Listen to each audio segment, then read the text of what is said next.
جگہ سے دوسری جگہ جانا ہو تو لمبا سفر ہو تو آپ اپنے آپ کو مینٹلی پریپیئر کرتے ہیں کہ جی میں اپنا پانی ساتھ رکھ لوں یا میں نے 4 گھنٹے سفر کرنا ہے. تو اگر آپ کو پتہ نہ ہو تو آپ آدھے گھنٹے میں تھک جائیں گے اور سوچیں گے یہ کیا ہے, یہ ختم نہیں ہو رہا سفر. پھر آدھا گھنٹے بعد پھر آپ کہیں گے یہ کیا ہے. ایسے ہی آپ نے پریپیئر کرنا ہے لوگوں کو کہ یہ بچوں میں بیماری 14 to 15 ایئرز تک یعنی 15 سال تک رہے گی. صحیح.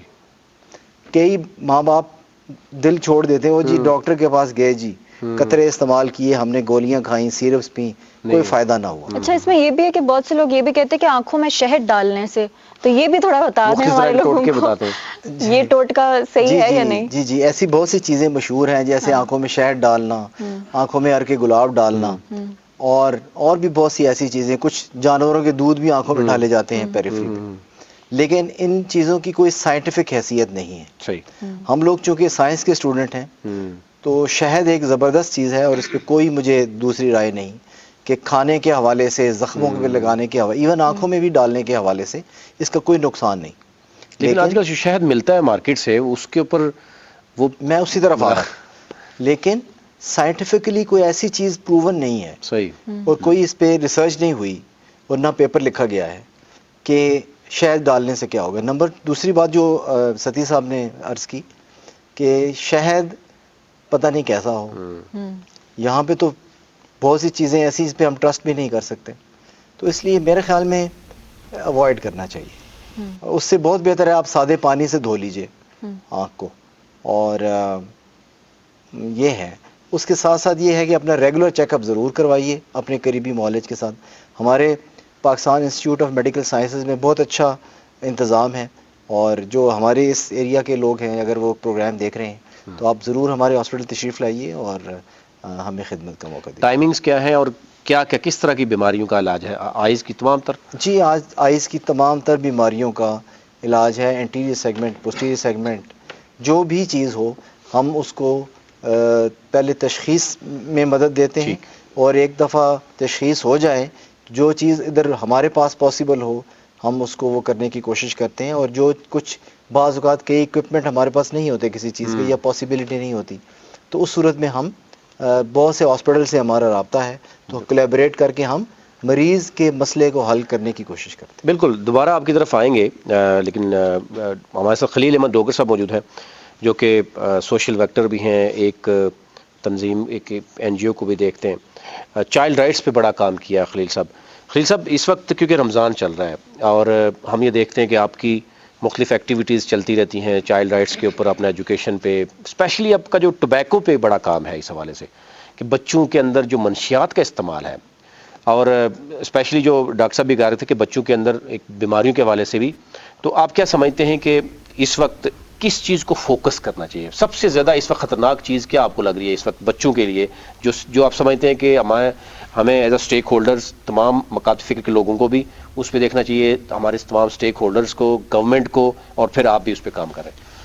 بہت شکریہ نوید ستی صاحب, اور آپ کی ٹیم کا بھی بہت شکریہ. اسپیشلی جو ہے وہ پاکستان کی 50% جو آلموسٹ پاپولیشن جو ہے وہ پاکستان کے بچے ہیں, اور جس طرح کے آپ نے بتایا کہ ہمیں ان کے اوپر کس قسم کے جو ہے وہ اقدامات کرنے کی ضرورت ہے.